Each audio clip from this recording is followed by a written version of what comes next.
Hey guys, what is going on? Here today with the video showing you how to replace the fuel filter on a 2022 Mercedes Sprinter van.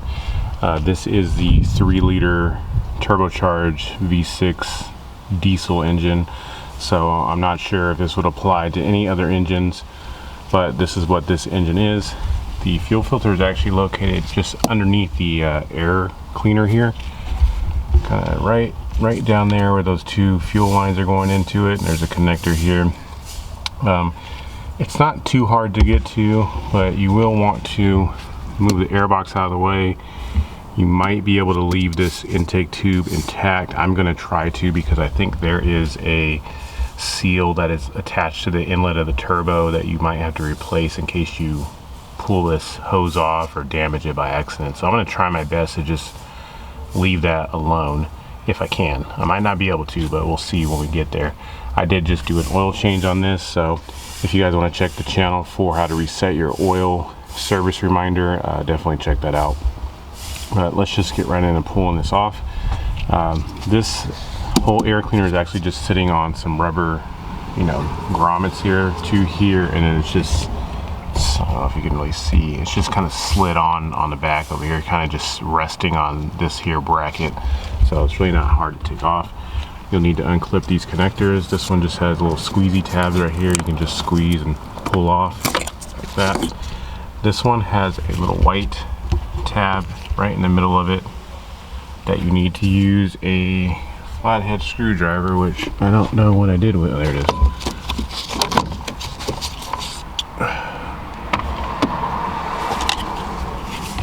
Okay, this connector has a little white tab right here that you actually need to push back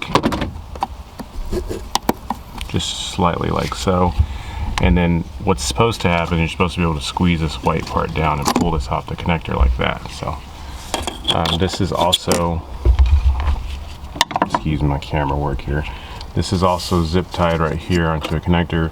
What I do with these is just cut the zip tie with a pair of cutters, and you can actually just pull this you just pull this out. So when you want to reinstall it, just get yourself a new zip tie and slide it. It just slides into a slot in here, and you can just tighten it up. And then this wiring harness you can kind of just let hang down to the side. Now, to get this air cleaner off, there is a screw right here. It is a flathead. You can also just use an 8mm. If you want to just use an 8mm, it's probably a lot faster, but since I have my flathead right here, I'll just go ahead and loosen this up now.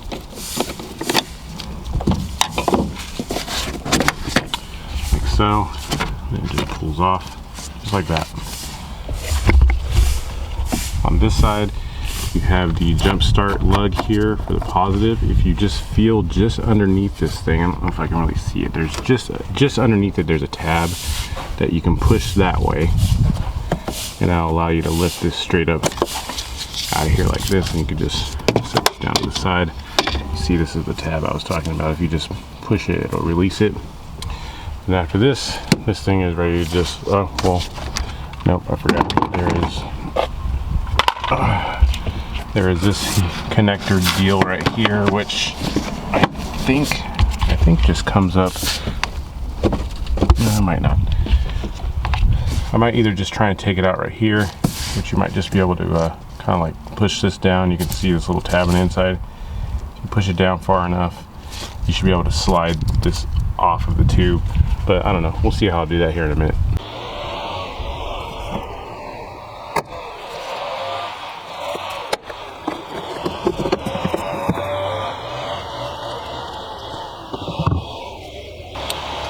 Now will be a good time to check your air cleaner in case you want to do that while you have it off. But as you can tell, I just popped it off of this tube here. It wasn't too hard to do that. And then now we'll have some access now to the fuel filter, which is just down there in the bottom. All right, now that we got the air cleaner out of the way, you pretty much just need to move things out of the way in order to enable you to lift up this fuel filter out of its place. So if you'll notice, directly on the fuel filter itself, there are two metal connectors here that are holding on fuel lines. There is a special tool in order to loosen those up. Let me see if I can get you a better view of that. There is a special tool in order to get those guys off of there. However, I'm just going to use a flathead screwdriver to kind of bend them loose and then pull them off, and I'm going to replace them with some fuel injection type hose clamps that I can buy at my local parts store just to make it easier in the future when I do this again. And then there's also one connector right here, and then there's this kind of like, I don't know, quick disconnect fitting that's on this side as well. However, before I get to any of that, I have heard a lot of people breaking this particular guy right here. This just goes into the back here. So what I'm going to do is actually loosen up this here, this whole little bridge bracket here with this fastener over here, which by the way is a E10 Torx. E as in Edward. It's like a reverse female Torx. And I'm going to loosen up this guy over here on this side, and that should enable me to kind of move this back a little bit and get a better view at what this little connector is right here. I'm pretty sure that that thing is held on by a, oh yeah, it's just held on by a small clamp down there. I don't know if you can see that little C-clip, this thing right here at the tip of my finger.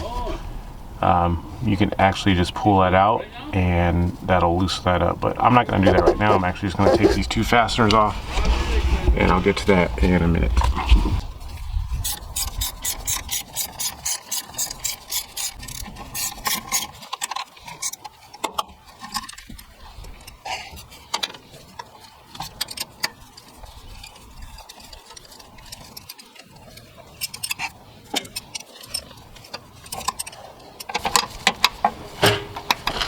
Okay, it looks like there's this vacuum hose that's right here is kind of preventing me from getting this all the way out, so I'm just going to try and take the vacuum hose out of there.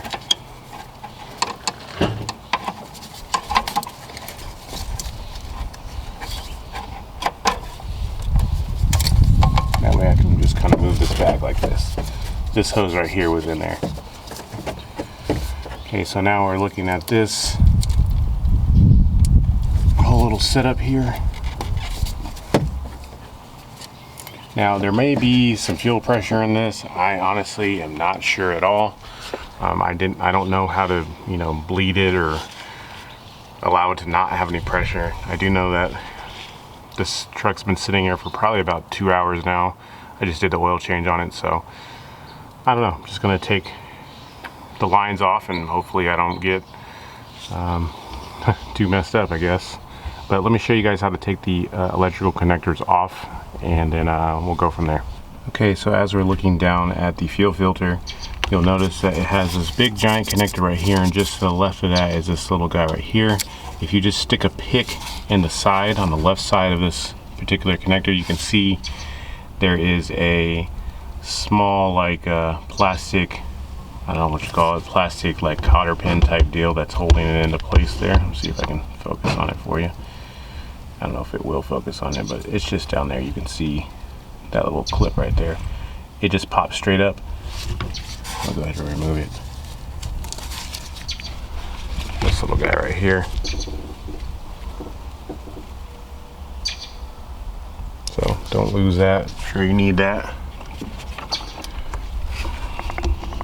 And then you should be able to just go on ahead and pull that particular connection off the side. Again, a little bit of diesel fuel came out of there, but it just popped straight up. I'm going to actually prop this up so it doesn't really leak anymore. But yeah, that's how you take that guy off.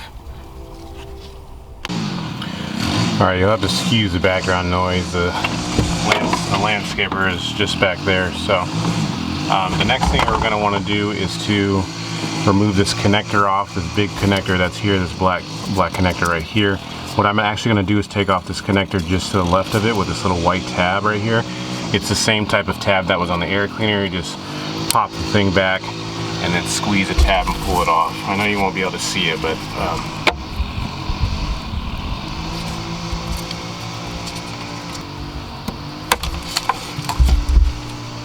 okay, I just popped it off. That was this guy right here, just popped it off. That's just in order to give me enough room to get the other guy off.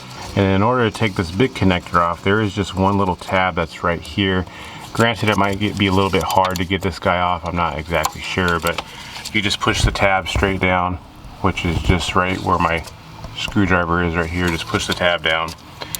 You should be able to get it to come loose.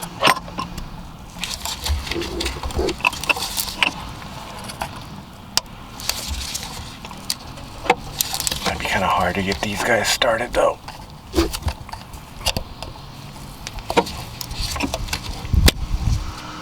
Just like so. Got that guy off. Okay, so that guy is now off. Alright, went on ahead to give myself some more room and remove the intake tube from the turbo inlet, which is just back there. It's just an 8mm screw back there, and then that one connector that's there to the left, which just is just connected right here. Same type of white tab deal. Just pull it back and then you can press it and remove it, no problem at all. There is a little bit of oil in the inlet. This is pretty normal because these things have you know, PCV systems on them. On most modern cars, you always will get this oil in there, so just make sure that you do be careful, because the tiny hose that's attached to the sensor back here is really fragile, so just make sure you don't tear it. But yeah, I just got that back like that, and so now we're working on just getting the rest of these connectors off. We already took off the small one on the side, just took off the big one. The only thing left really to do now is to remove the two fuel lines, which are these, excuse me, these two guys right here. Again, they're a special tool for these clamps, but what I'm gonna do is just stick a flathead into the clamp, just into the back of it, and just kind of just twist it around and remove it myself. I don't know if I can really show you that on film, but it's not really the proper way to do it, but I've done it plenty of times, especially when I know I'm not going to reuse these clamps at all. Now, there could be fuel that comes out of here. Actually, I'm going to promise you it'll be some type of fuel that'll come out, so just be careful when you do this. Now, if you want to, if you're afraid you're going to hit this thing right here, this tiny little, I think this is a fuel pressure sensor possibly, just remove this little cotter pin right here, just pull it straight up, and then this should come out. Again, there probably might be fuel that comes out of here. You might want to put a rag here or something to catch some of it, but I think I'm going to be okay without doing it. I'm not exactly sure yet. I'll let you know here in a moment. All right, I went on ahead and removed this little, you know, guy right here. Simply just pulled up on that pin and then just pulled this guy out. Really no fuel came out of there, but I just removed it just in case I just don't want to damage it. Now I'm gonna go ahead and remove these two clamps here and get these fuel lines off. Now, after you do that, the fuel filter is actually held in by, I believe, 3 bolts. So you'll have this bolt that's right here, which is the same kind of E10 Torx, and you'll have this bolt that's right here, and you'll have this one bolt that's back here, and then you should be able to pull this all off. Alternatively, if you can get an Allen head back here onto this particular one, this is a clamp that's actually holding it all in. So I might try to do that, I may not. It just kind of depends on what is easier. But I do know that these 3 bolts right here for sure are holding the whole thing in, and then you should be able to just slide it out. So that's probably the route I'm gonna go, because it looks like it's the easiest to go about doing. All right, so I got the clamps loosened up. Everything is taken off now. I'm going to go ahead and remove these 2 fuel lines off of this fuel filter. I think I'm going to go on ahead and loosen up the 3 E10 screws that are holding the fuel filter in place as well. That way I can try and just get it off as fast as I can, because I don't know how much fuel is actually going to, come falling out of this thing. So we'll see.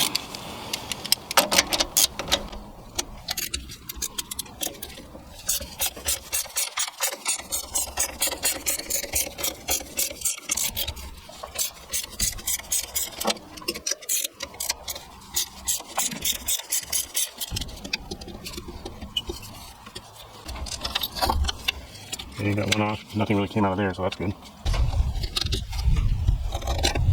Okay, got that guy off as well. So now I'm going to go ahead and loosen up the remaining fasteners and go ahead and just lift this up out of place.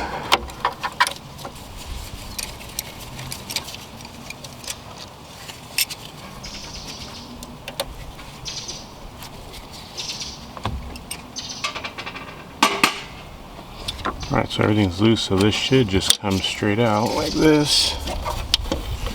Perfect.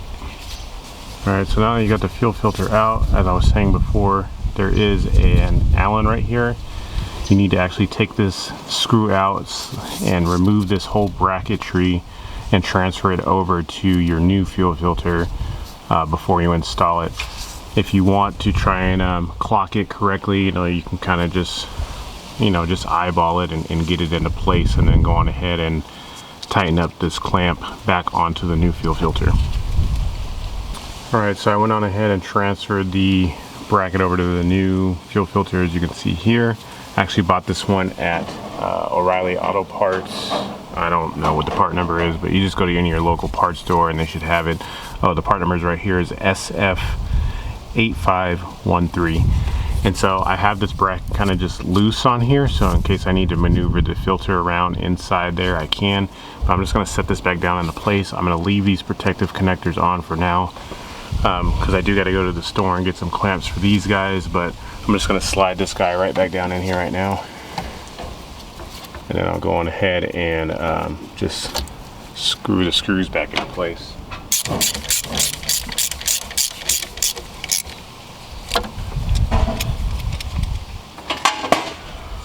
So now I'm going to go on ahead and reconnect the main connector, which is this guy right here.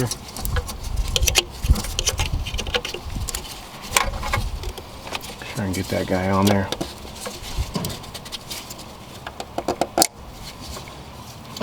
Okay, that guy's all the way on now. And once you get the orientation just right of how you want it, you can go on ahead and tighten up the Allen in the back.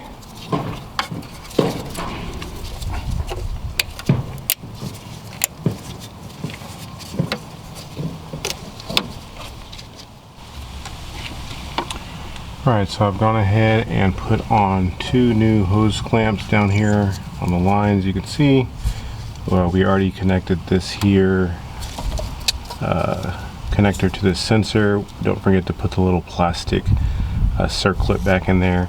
I went on ahead and reattached this guy here with this little metal pin as well. Connected up the main connector harness here. I also reconnected this guy here, pretty much just doing the reverse of what we've already done. I did go on ahead and put the intake tube guy back on, and I connected the connector back here as well.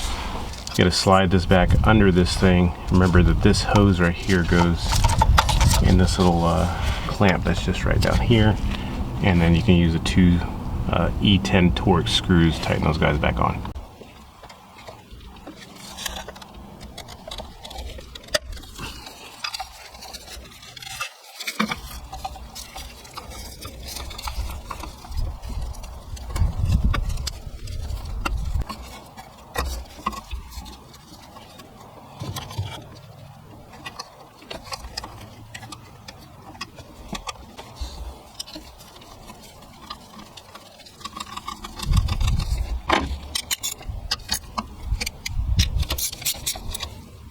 So now I'm going to pop this hose back into the valve cover, like so. Okay, just double check, make sure you have all the connectors together. Did it disconnect anything from here? Got this little pressure sensor guy back in. Got all the connectors reconnected. The only thing left now is to put the air filter back on, which is honestly pretty straightforward. I'll go ahead and show you guys what to do with that. Alright, in order to get the air filter back on, pretty much you just take these 2 clamps here, take these 2 guys here, and you just rest them on the back there on the hangers. They're really easy to see, these 2 hangers that are back here.